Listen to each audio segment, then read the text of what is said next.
it's convenient to define something you will meet every place in statistical mechanics, quantum mechanics, stochastic processes, and quantum field theory. It's called cumulants. In physics, it was introduced by Helmholtz and Gibbs. Physics, this has to do with Helmholtz free energy. So the object of interest is logarithm of E beta A.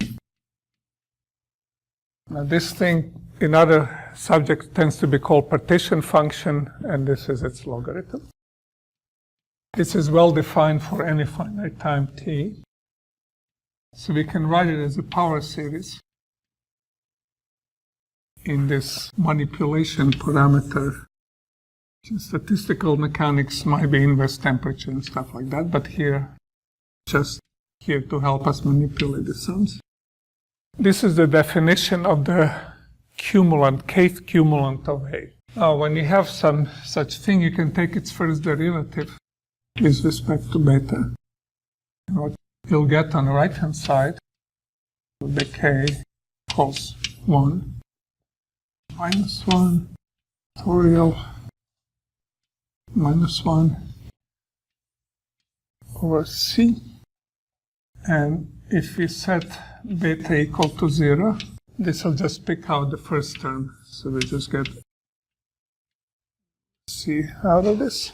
If you take the second derivative, the cumulative expansion, what happens here is this now has started this constant term beta to 0. So when I take derivative, I pick up only the second term or higher. And if I set beta equal to 0, only the k equal 2 term survives. So this returns me the second cumulant, etc. So this is totally obvious. Now, how is this related to our averages, the thing that we started with? Cumulants are the intelligent version of moments. So I won't go through the whole section, but read it in the book. You first define moments, you take a to the k and you compute the expectation value. Then you realize that's not what you're really interested in. Then you say, what I'm interested in is deviation from the mean. That's called centralized moment. So you compute those and you realize they're not very smart. And eventually, everybody ends up with cumulants. And the reason why you end up with cumulants in statistics is that if you have the Gaussian distribution, it'll turn out that the only surviving cumulant will be the second one, and all higher ones will be 0. So that is called free field theory or Gaussian theory in statistical mechanics and quantum field theory. So what cumulants are measuring, they're measuring deviations from Gaussian statistics.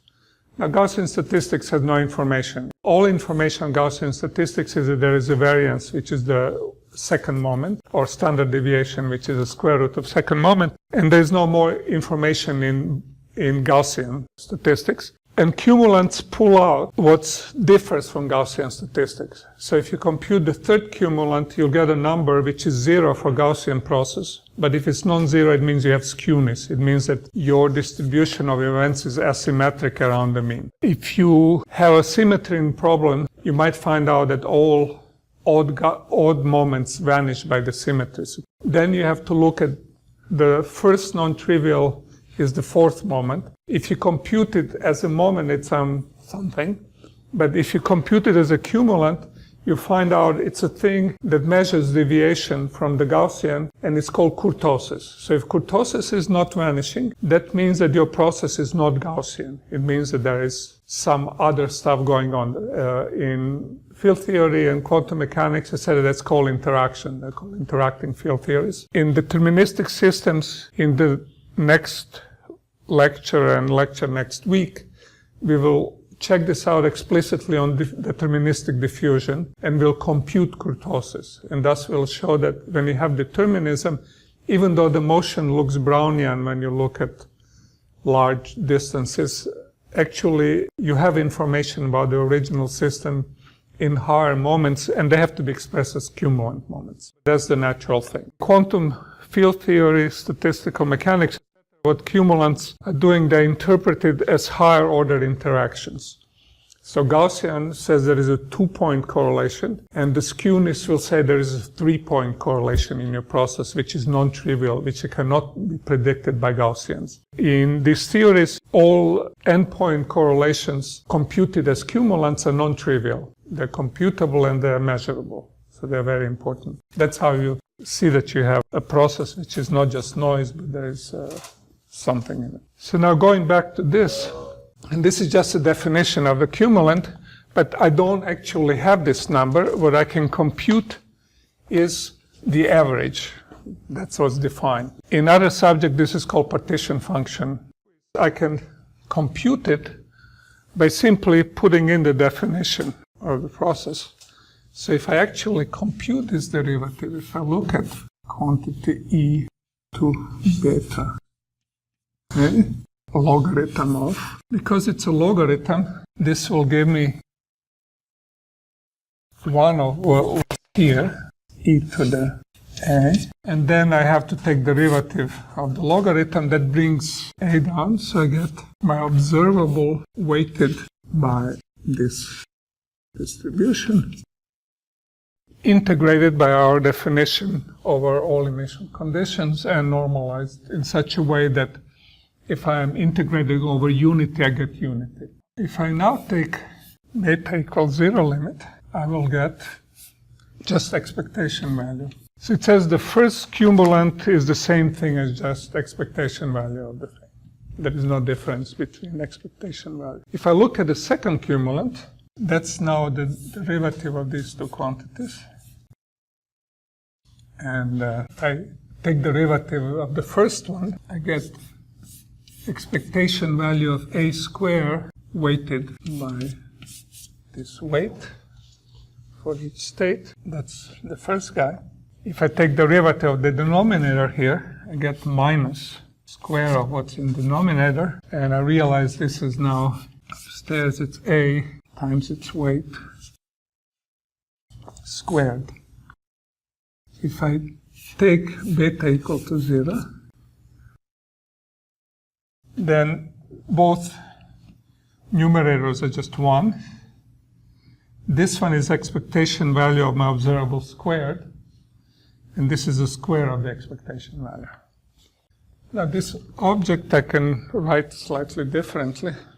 I can also write expectation value of a minus expectation value of a squared.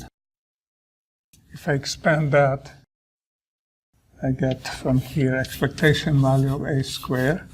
Then I have a cross term, which is minus 2 times expectation value a times expectation value of a plus this quantity square. But this is just a constant, so I can pull it out. And then I see that this is expectation value square. So I can also write it this way if I want to. In other words, the second moment is really what we want. It's the variance around the mean. It's average around the mean. Now you start appreciating cumulants when you compute third and fourth moments, but I won't do it here because that's really easy to do by hand and tedious to watch on the blackboard. So this object is often called sigma square. So it's often called variance.